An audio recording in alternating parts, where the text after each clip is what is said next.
शमशान में जब महर्षि दधीची के मांसपिंड का दाह संस्कार हो रहा था तो उनकी पत्नी अपने पति का वियोग सहन नहीं कर पाईं और पास में ही स्थित विशाल पीपल वृक्ष के कोटर में 3 वर्ष के बालक को रख स्वयं चिता में बैठकर सती हो गईं। इस प्रकार महर्षि दधीची और उनकी पत्नी का बलिदान हो गया, किंतु पीपल के कोटर में रखा बालक भूख प्यास से तड़प तड़प कर चिल्लाने लगा। जब कोई वस्तु नहीं मिली तो कोटर में गिरे पीपल के फल को खाकर बड़ा होने लगा। पीपल के पत्तों और फलों को खाकर बालक का जीवन येन केन प्रकारेण सुरक्षित रहा। एक दिन देवर्षि नारद वहां से गुजरे। नारद ने पीपल के कोटर में बालक को देखकर उसका परिचय पूछा। बालक, तुम कौन हो? बालक ने कहा, यही तो मैं भी जानना चाहता हूँ। नारद ने पूछा, तुम्हारे जनक कौन है? बालक ने कहा, यही तो मैं जानना चाहता हूँ। तब नारद ने ध्यान से देखा। नारद ने आश्चर्यचकित हो बताया कि हे बालक, तुम महान दानी महर्षि दधीची के पुत्र हो। तुम्हारे पिता की अस्थियों का वज्र बनाकर ही देवताओं ने असुरों पर विजय पाई थी। नारद ने बताया कि तुम्हारे पिता दधीची की मृत्यु मात्र 31 वर्ष की आयु में ही हो गई थी।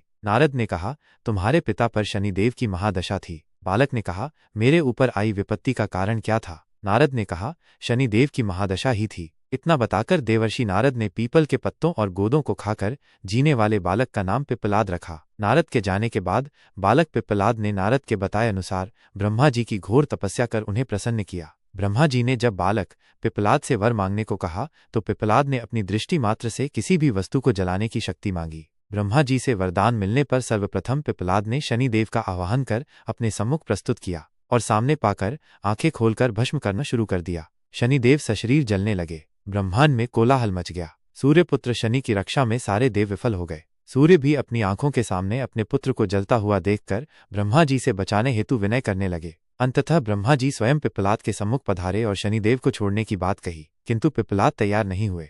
ब्रह्मा जी ने एक के बदले 2 वरदान मांगने की बात कही। तब पिप्पलाद ने खुश होकर निम्नवत 2 वरदान मांगे। पहला, जन्म से 5 वर्ष तक किसी भी बालक की कुंडली में शनि का स्थान नहीं होगा, जिससे कोई और बालक मेरे जैसा अनाथ न हो। दूसरा, मुझ अनाथ को शरण पीपल वृक्ष ने दी है, अतः जो भी व्यक्ति सूर्योदय के पूर्व पीपल वृक्ष पर जल चढ़ाएगा उस पर शनि की महादशा का असर नहीं होगा। ब्रह्मा जी ने तथास्तु कह वरदान दिया। तब पिप्पलाद ने जलते हुए शनि को अपने ब्रह्मदंड से उनके पैरों पर आघात करके उन्हें मुक्त कर दिया, जिससे शनिदेव के